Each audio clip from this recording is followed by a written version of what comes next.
Every morning in Santa Barbara begins with the fragrance of jacaranda blossoms. On this May morning, the refreshing breeze was dancing with purple petals in the air. In the peaceful residential area of Hope Ranch, Jennifer Wilson was busy preparing breakfast in her elegant Spanish colonial revival mansion. She spooned organic granola into a bowl and garnished it with fresh blueberries.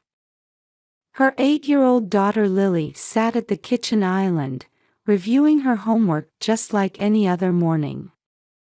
Jenny, wearing a cashmere cardigan from Theory, watched over her daughter while switching on the coffee maker. "Lily, how was your math test yesterday?" "I got a perfect score, Mom. The teacher praised me in front of the whole class." Jenny gently stroked her daughter's head. It had been 3 years since she lost her husband. 3 years since their last service at Trinity Episcopal Church. Balancing her real estate investment company with raising a child wasn't easy, but Lily's smile was her greatest source of strength. They never missed Sunday church and actively participated in charity work. Those around her praised her as an exceptional mother.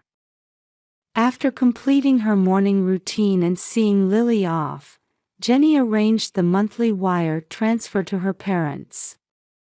Since her father Robert's company went bankrupt, she had become the guarantor for her parents' mortgage, essentially bearing the financial burden. It was a 1970s ranch-style house, the home where her parents had lived for over 30 years. Jenny faithfully continued her monthly support to ensure they wouldn't lose it. She was also paying the tuition for her niece Emily at Laguna Blanca School, a private institution. Her sister Patty's construction worker husband's salary couldn't possibly cover such expenses. Still, Patty kept making various demands for the child's future. On the surface, they appeared to be a harmonious family. Sunday dinners were filled with lively conversation around their mother's home cooking. However, Jenny had been feeling increasingly uneasy lately. Her sister Patty's Facebook was constantly updated with photos of luxury brand bags and overseas trips. It was an extravagant lifestyle that couldn't possibly be supported by her part-time nail salon income. Despite receiving help from both parents and sister, discontent always lingered in Patty's eyes. Margaret, their mother, spoiled her younger daughter Patty excessively. Dressed in expensive dresses from Chico's, she enjoyed lunches with neighborhood friends and always took her youngest's side. "Because I feel sorry for her," she would say, agreeing to unreasonable demands for Emily's extracurricular activities and tuition. Ultimately, Jenny would end up covering these expenses. Their father Robert was obsessed with keeping up appearances. Even after his company's bankruptcy, he refused to give up his luxury car. He maintained his golf club membership and continued to speak loudly at HOA meetings, trying to demonstrate his former influence. Words of gratitude to Jenny, who supported the family's finances, had become taken for granted. A new ripple was about to spread through this dysfunctional family relationship. "Jenny, why don't we all go for a family picnic at Ealing's Park this weekend? It's right before Mother's Day after all." It was a sudden invitation from her mother. Despite feeling uneasy about the words "strengthen family bonds," Jenny agreed when she saw how excited Lily was. "Wow! Can we buy a new picnic basket? I saw such a cute one at J.Crew. Jenny found herself sharing her daughter's innocent excitement. Watching Lily choose a new picnic basket and try on her favorite clothes brought a smile to her face. The following Saturday, Robert's brand new BMW glided into the Ealings Park parking lot. Margaret in the passenger seat wore a pale blue dress from Talbot's, with makeup more carefully applied than usual.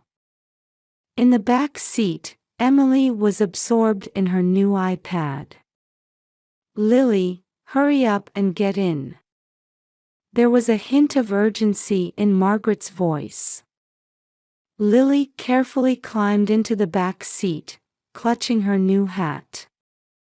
Her pink sundress from J. Crew Cuts was a favorite she had chosen with her mother Jenny. She flashed a bright smile at her grandmother in the front seat. "Grandma, look at this picnic basket. Mom bought it for me." Margaret glanced at her granddaughter in the mirror, forcing a smile. "Oh, how lovely." Patty followed in her own car. Ever image-conscious, she refused to give up her luxury SUV despite struggling with the mortgage on her home in a new development. The early summer sunlight gently embraced the streets of Santa Barbara. It was perfect picnic weather. However, beneath this perfect sunlight, a cruel plan was about to unfold. Upon arriving at the park, Emily immediately distanced herself from Lily. Away from the adults' eyes, she shot mean glances at her cousin.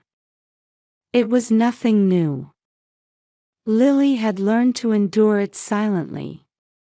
"Let's take a commemorative photo," Margaret called out, raising her smartphone with an exaggeratedly cheerful voice. "Emily, stand next to Lily. Let's take a nice picture together."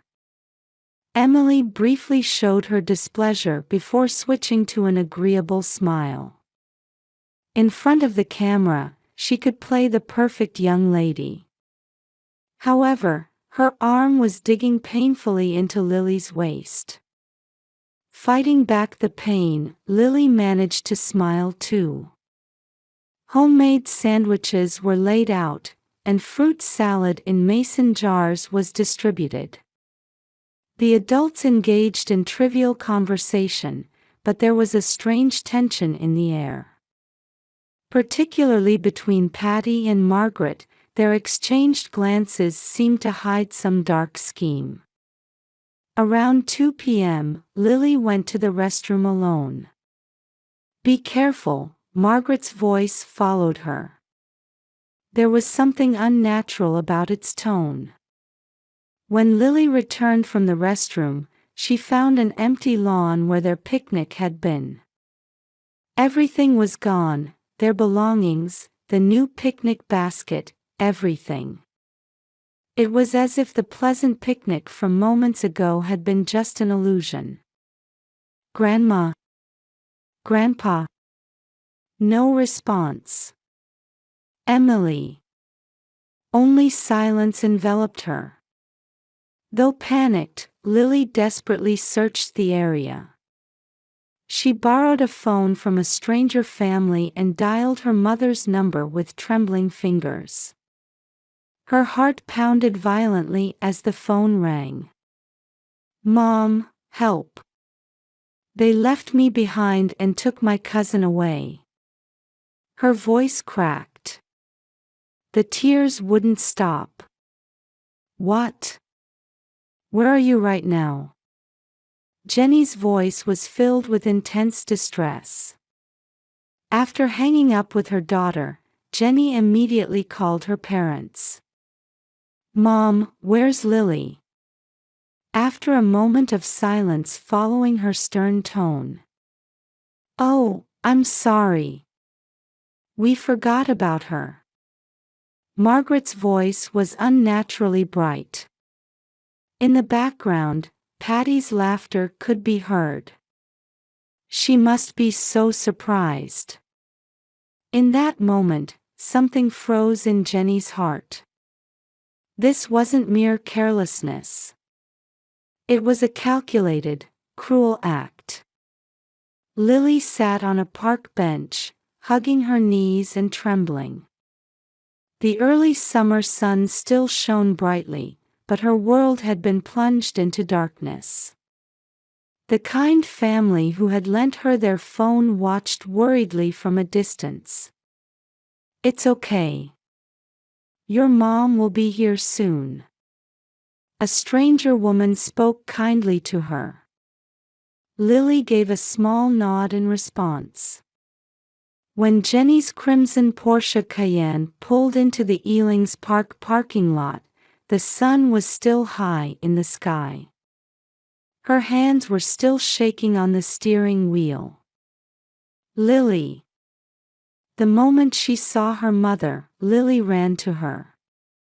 Jenny held her daughter tightly, feeling the slight tremor still running through her small body. The stranger family approached with concern. "Poor thing, she's been trembling the whole time." "Thank you." "Really?"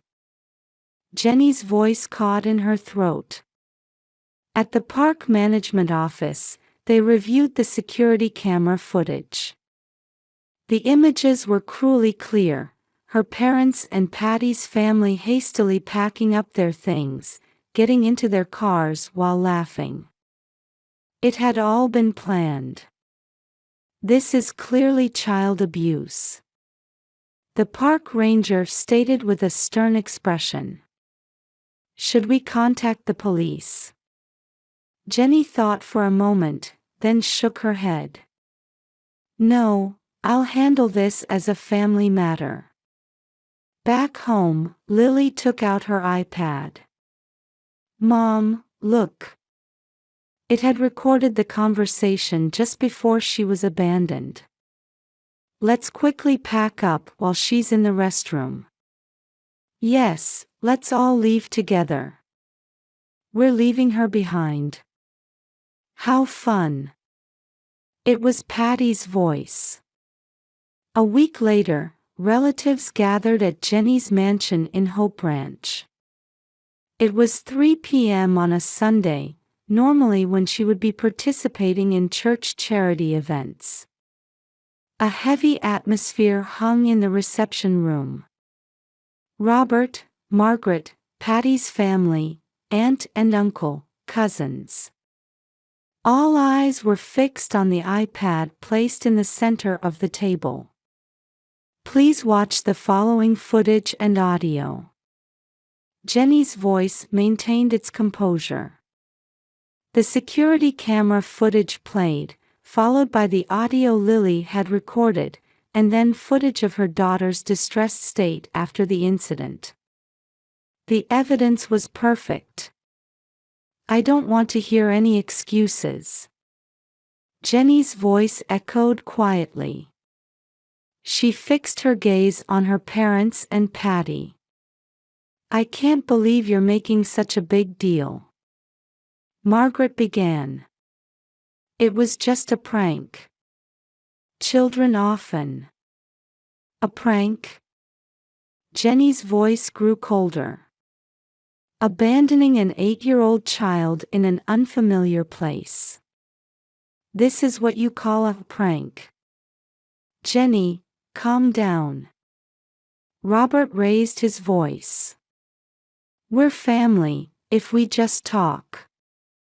Jenny gave a bitter laugh. "How dare you say such things after putting my daughter in danger?" "But that girl." Patty's voice trembled. "Always perfect, getting top grades, loved by everyone. Look at Emily.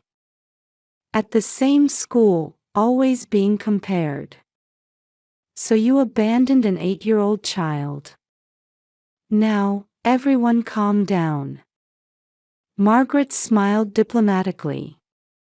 "This too is a form of family love." "Love?" Jenny's voice was ice cold. Then let me show you my form of love. She took out her smartphone and opened Facebook. I'm about to post about this incident. In the church community group, the PTA group, and the HOA group. Stop! Margaret screamed. Our reputation. Reputation is important. Then why did you do something like abandoning an 8-year-old child? Robert stood up. Jenny, we intend to apologize. Any further? It's too late. The post button was pressed. This is just the first consequence.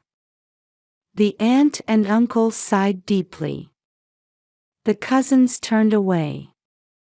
Everyone sensed the magnitude of the storm that was about to break. Leave. Jenny's voice was devoid of emotion. As of today, I'm cutting ties with all of you. Margaret broke down crying. Are you trying to destroy us? You chose this outcome yourselves. No one could argue with those words.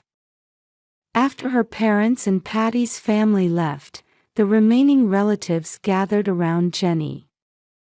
We're on your side. A cousin spoke gently. We'll help with whatever you need. Church bells rang. Social media was already in an uproar. Justice and betrayal. Love and hate. Truth and lies. Everything had begun to swirl. In Santa Barbara's upscale business district, on the 15th floor of a modern building housing top-tier companies, a heavy atmosphere hung in the conference room of a prestigious law firm. Across from Jenny sat her father Robert, mother Margaret, and Patty. Patty's husband couldn't take time off work and was absent. We've gathered today for an important notification. Jenny's legal counsel began in a solemn voice.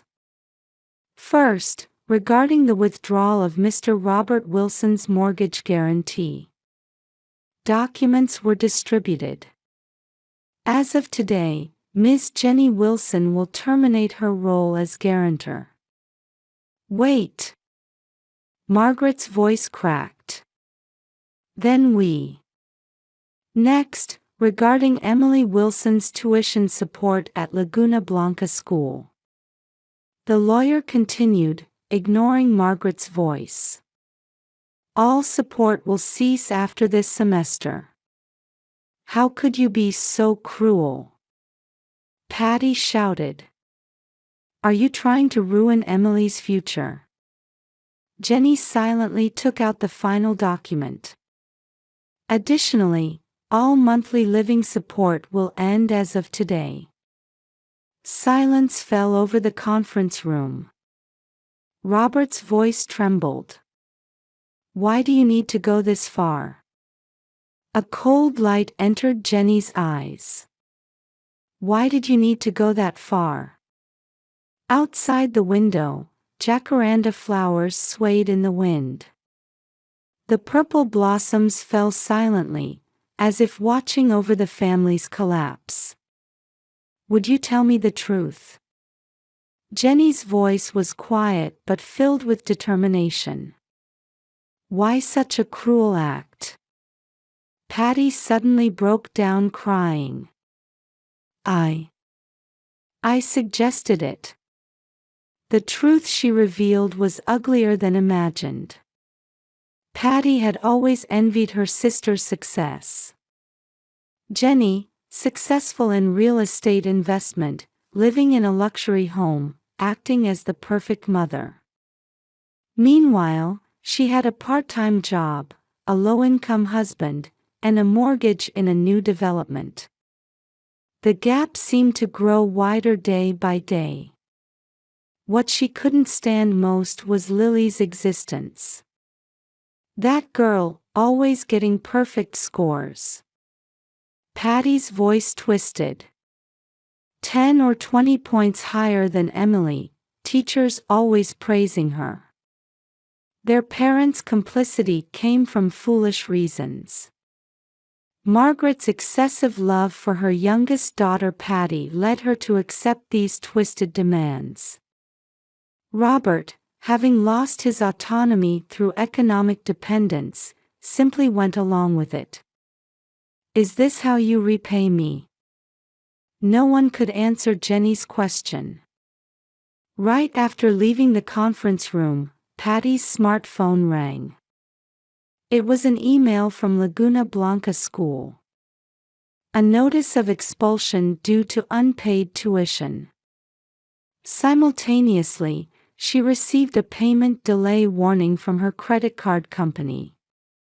That evening, disaster struck at Robert and Margaret's home as well. The loan payment. Robert muttered, holding a collection notice from the bank. "What should we do?" "I'll ask my friends." Margaret desperately operated her phone. However, friends who had seen her social media posts were blocking her one after another. Days later, the situation worsened. Arguments with Patty's husband became constant. "She couldn't counter his words, because of your selfish actions." Emily, forced to transfer schools, struggled to adapt to her new environment and began avoiding school. Residents of the luxury housing development began openly avoiding Robert and Margaret. They weren't invited to HOA meetings, and received cold stares at church. At Trinity Episcopal Church, Margaret was seen leaving in tears after being removed from the charity committee. A month later, the final collapse arrived. Patty's husband decided on divorce, leaving with the words, "I can't stay with a mother who would endanger children." Robert and Margaret, unable to pay their mortgage, faced eviction from their luxury housing development. "I never thought it would come to this." From Jenny's office window, the sunset was visible. She quietly sipped her wine as Lily nestled close to her. "Mom, why don't you forgive Grandma and the others?" Jenny embraced her daughter. "I'm sorry. But this punishment was necessary. To protect you. And to teach them what true love means." The setting sun painted the purple jacaranda flowers red as it sank over the city. In that light, mother and daughter held each other tightly. This wasn't an ending, but a new beginning. Their journey to discover the true meaning of family was just beginning. One Sunday, a year later, Jenny and Lily stood in Trinity Episcopal Church as morning light filtered through the stained glass windows. They had just finished their weekly counseling session and were about to attend the regular service.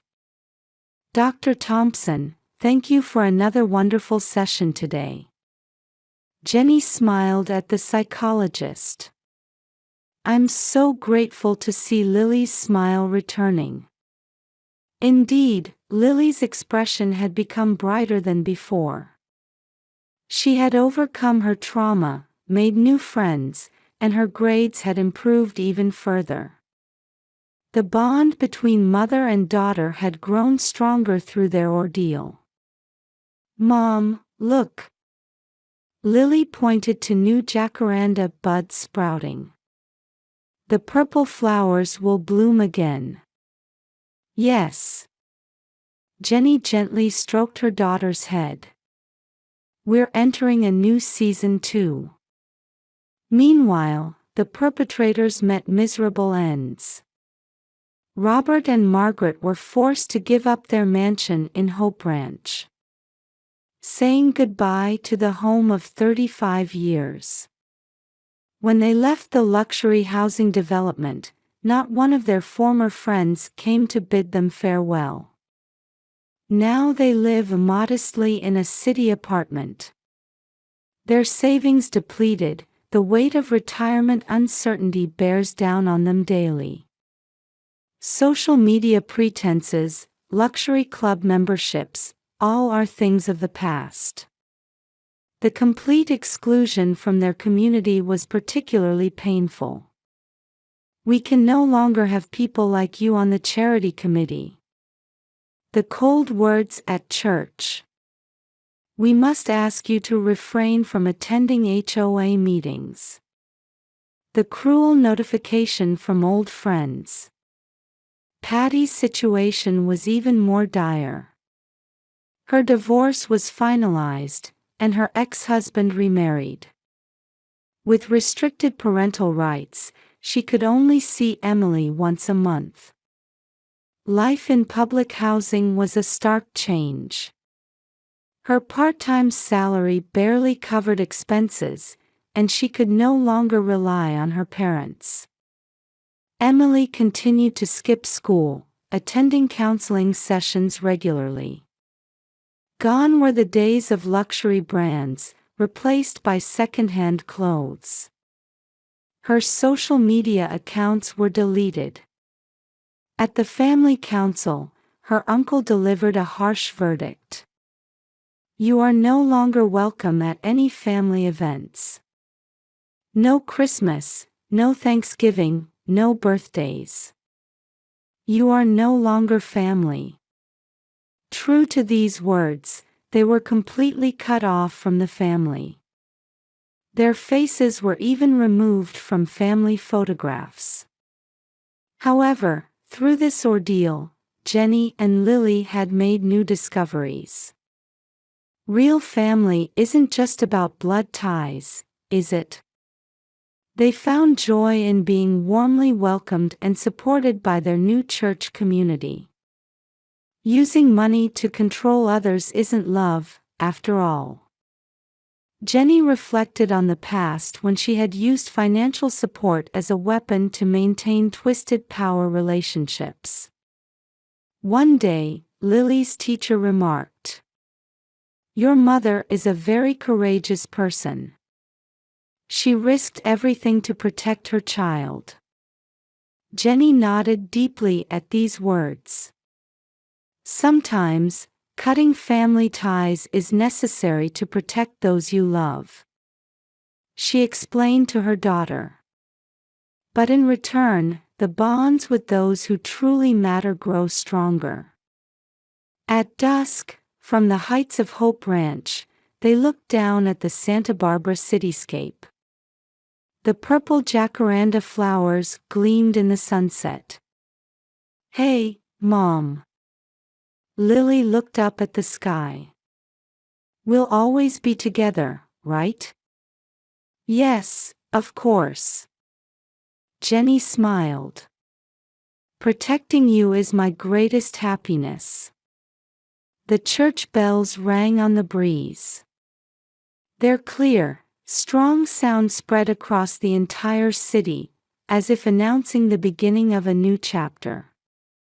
This story is a record of courage, of a mother and daughter who freed themselves from the bonds of blood relations to choose ties based on true love. And it asks us, what is real family? What is true love? What does it mean to protect a child? The answers continue to dance in the Santa Barbara sky, carried by purple petals.